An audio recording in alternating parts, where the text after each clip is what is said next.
come up with the come up with the linear equations so that you can choose the part of the slope and x to add into the model. And the second way to estimate the value of k is to do to calculate the ratio of the values and find the average of those ratio values. Okay, so let me do that in Excel spreadsheet. So I click on here, the plus sign here to create another type, and I call this example 2. Right, so in this example, what I'm going to have in the first column is time in hour, and this is n. And I have 0 hour, 1 hour, 2 hours, so on and so forth. And I'm going to do this up to 7 hours. Right. And the next column is the observed yeast biomass. And this is P sub n, right? So the values are 9.6, 18.3, 29.0, 47.2, 71.1, 119.1, 174.6, and 257.3.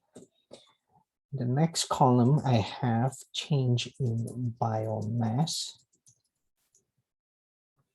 I make the column bigger, and this is equal to the next value minus the previous value. And I only have 6 rows here. Okay.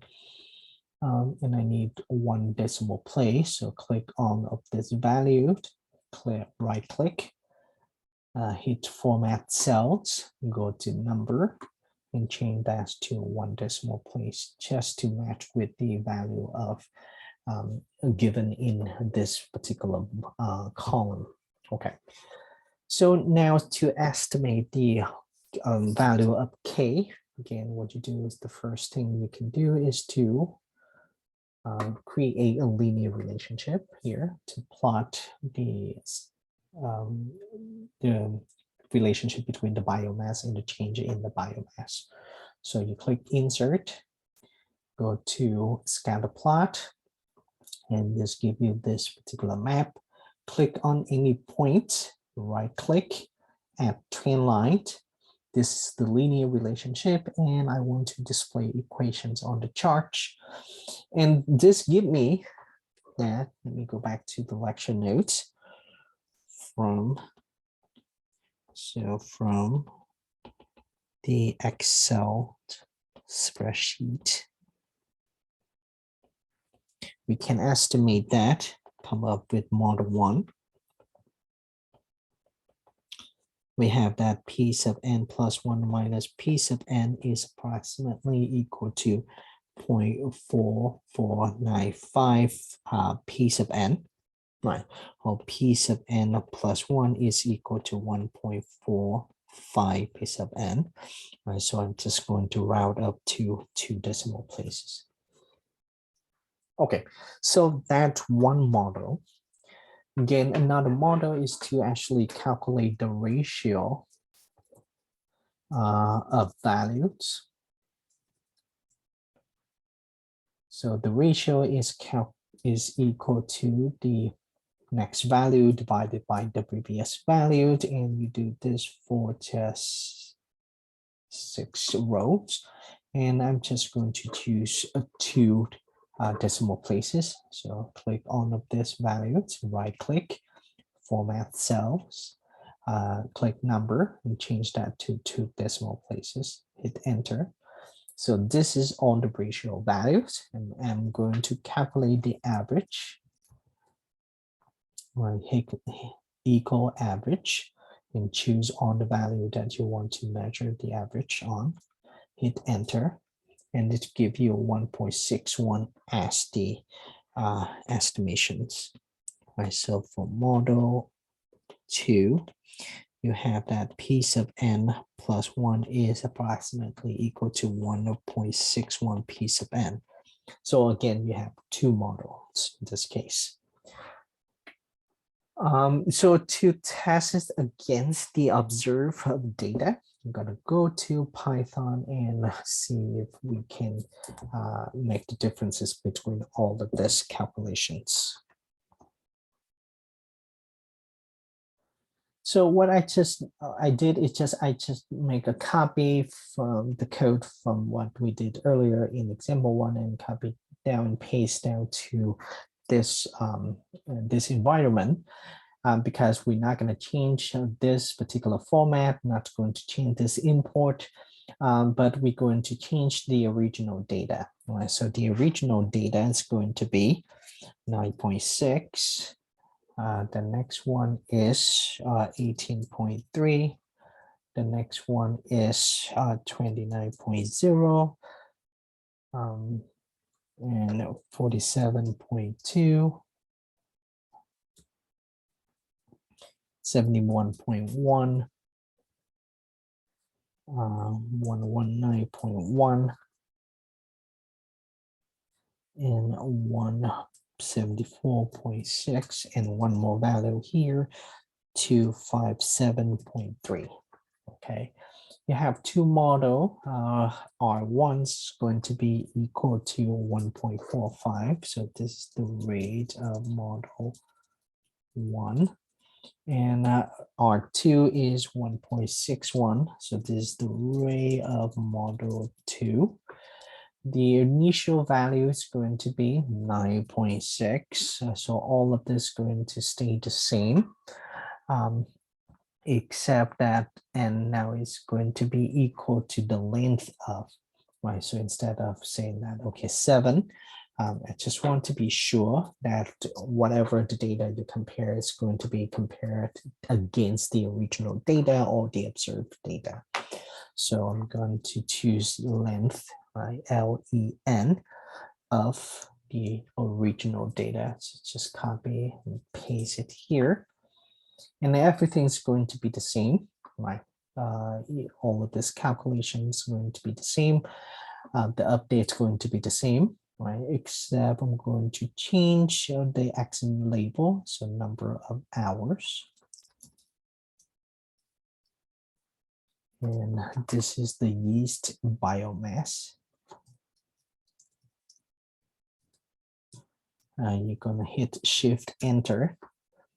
And you're going to see that again, the original data or the model 2 fit very well with the original observations or the observed data.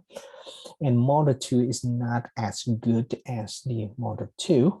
But again, if you go back to the Excel spreadsheet, we see that there is still, we still have 5.273 that can be added into model 1. But again, that is for the next lecture. But for the experiment here, let's add 5.273 in, plus 5.273 to see if there is a better approximations or not. So hit Shift Enter again. So as you can see, that's going to be a lot better approximations when you add in the 5.273.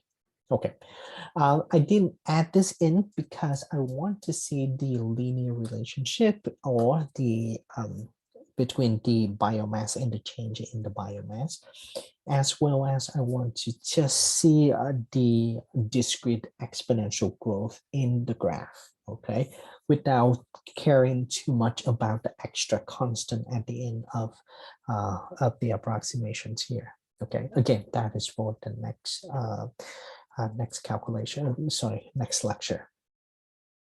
Okay, so that is example 2. We move on to example 3. Okay.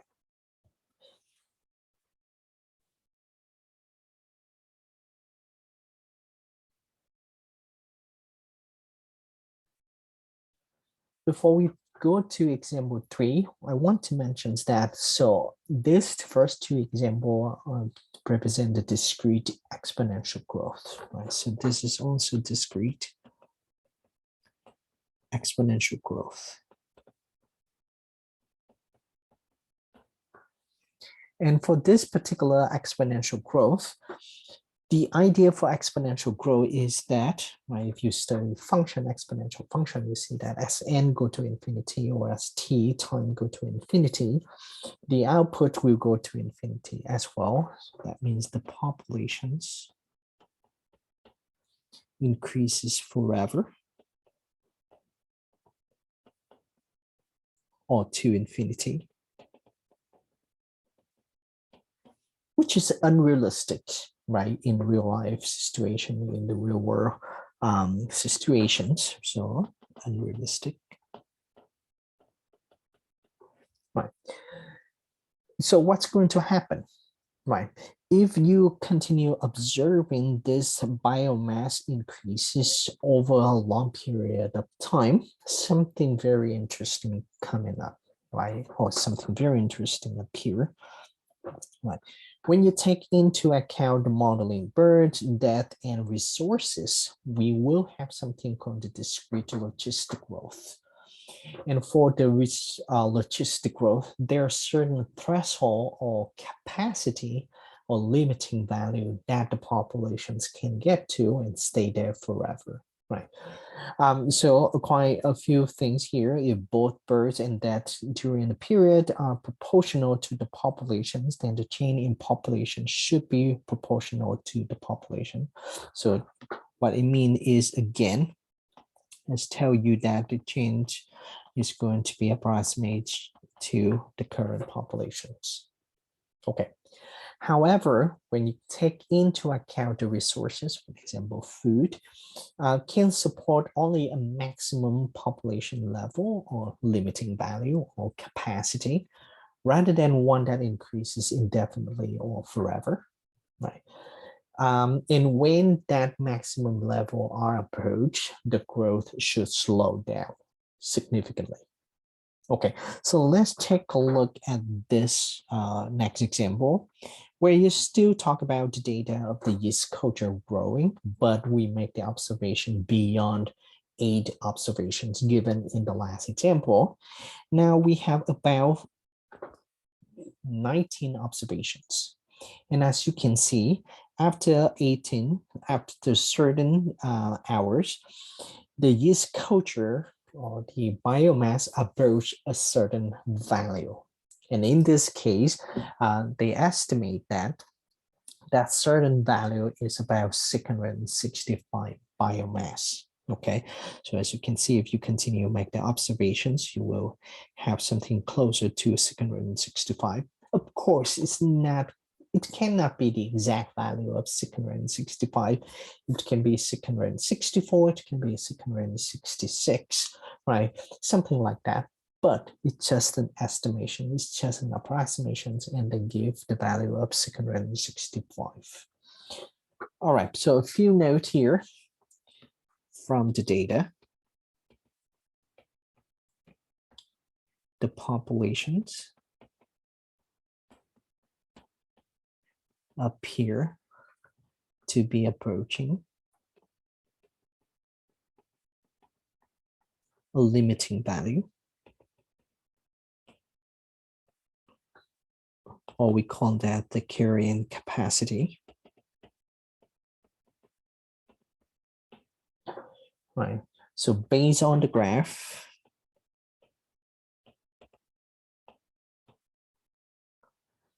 the carrying capacity is estimate or approximate as 665 biomass. All right.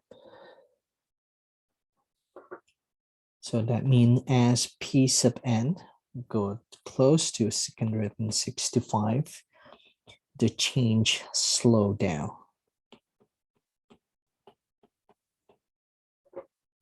Right.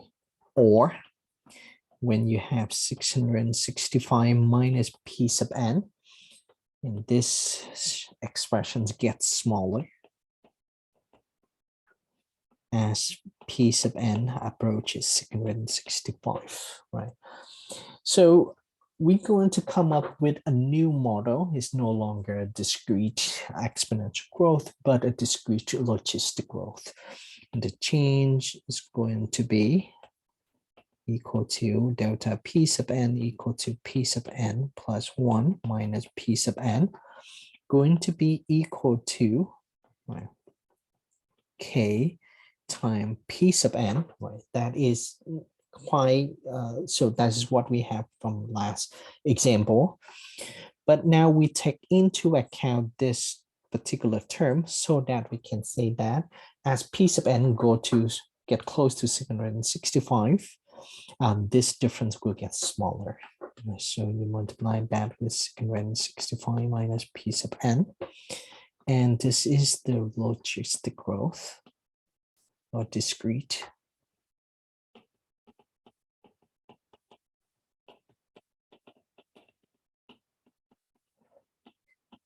And if you distribute p sub n into the parentheses, you see that you want to have a quadratic behavior or a non-linear behavior.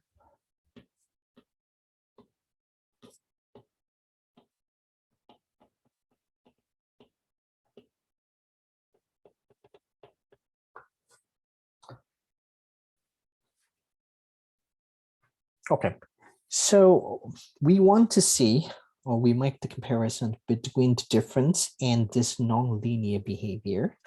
And we do that through this particular calculations, right? So this is the difference between the biomass, and this is the calculations of the current biomass multiplied with the difference 665 minus the current biomass. And we obtain the linear relationship between the difference, or between this column, right, and the difference of the biomass. Okay. So we need to somehow estimate the value of k, and that is why we need to do these two calculations, right? So we already have the difference between the biomass. We need to calculate this value. Now, let me go to the Excel spreadsheet and do that. Okay, so I have the example 3 tab here. You can create a new tab using this plus sign. So in this tab, I have in the first column is the time in hours. The second column is the observed value of this biomass. And for the change biomass, what I'm going to do is I hit equal to the next value minus the previous value. And I'm going to drag this down to 17. And so that's the change in the biomass. Now for this particular column, the calculations is this is equal to the current populations multiplied with 665 minus the current populations, close parenthesis.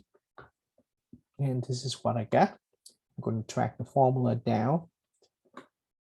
And that's what we have, right? So you can compare the column we just created with the column given in the example. Now I'm going to plot this linear relationship between the nonlinear factor and the difference values. So click this 2 columns.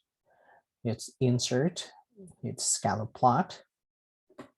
And so one thing you need to notice here is that the axis gets switched, right? So I'm going to switch back to match with the axis that given in the example.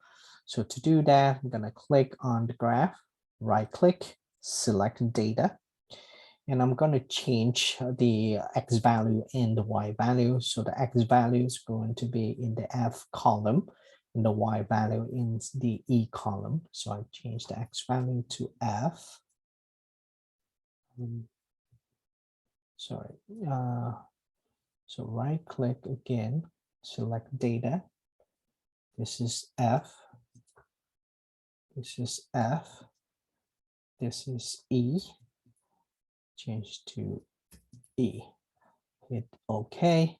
And everything is going to be matched with what we have in the graph. Okay.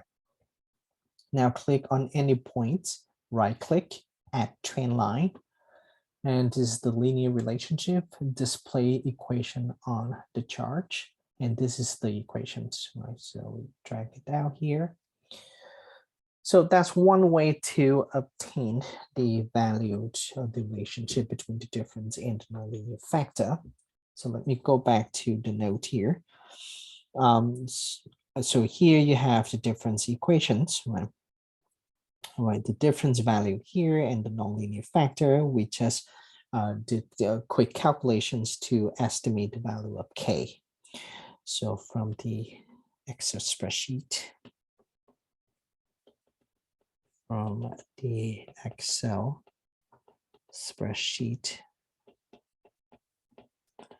you have that k is equal to 0.0008. Okay, so therefore, you have that p sub n plus 1 minus p sub n equal to 0.0008 times p sub n times 665 minus p sub n. And that is the formula that we have for these estimations. Right.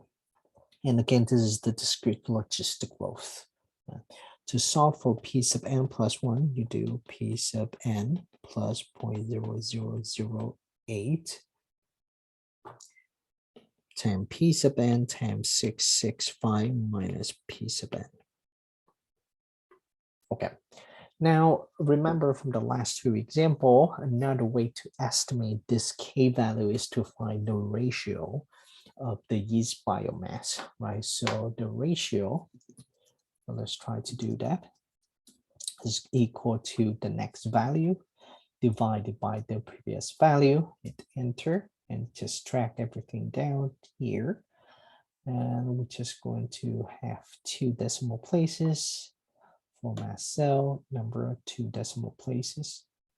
Okay, now find the average of all of this value. Click on average, select all of this number, and hit enter.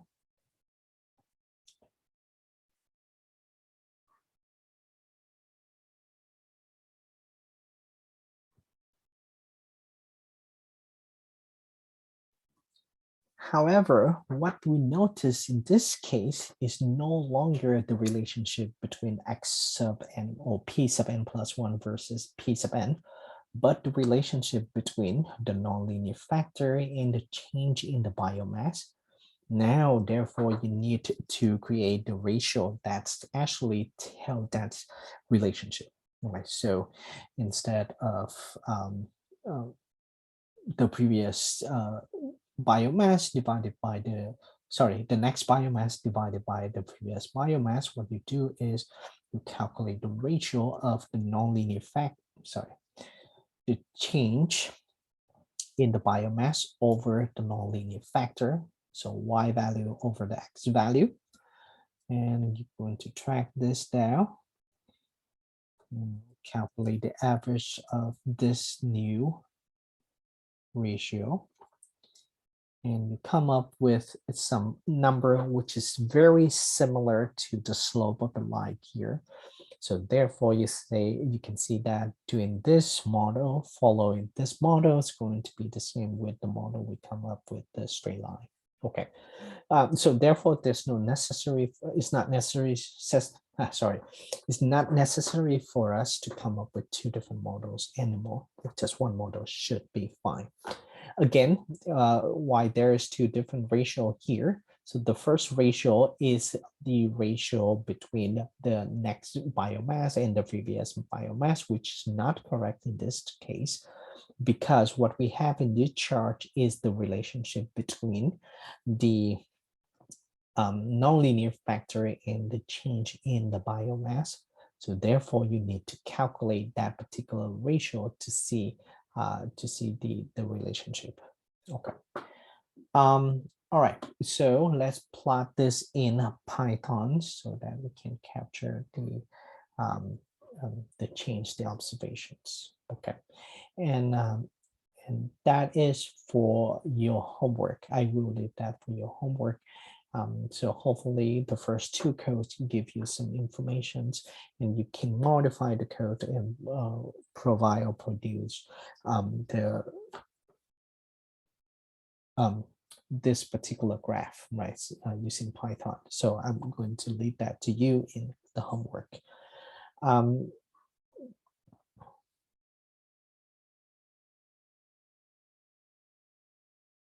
So that's it for me. Just one thing, solving the model numerically, that means that's for the codes. So here's the observations over time. Here's the predictions on the data that you obtained from the model that we just come up with. And again, the model is P sub n plus 1 equal to P sub n plus 0.0008 times P sub n times 665 minus P sub n. All right, so another thing I want to mention, again, this is the quadratic on nonlinear behavior. Right, so generally, we cannot solve for analytical solutions.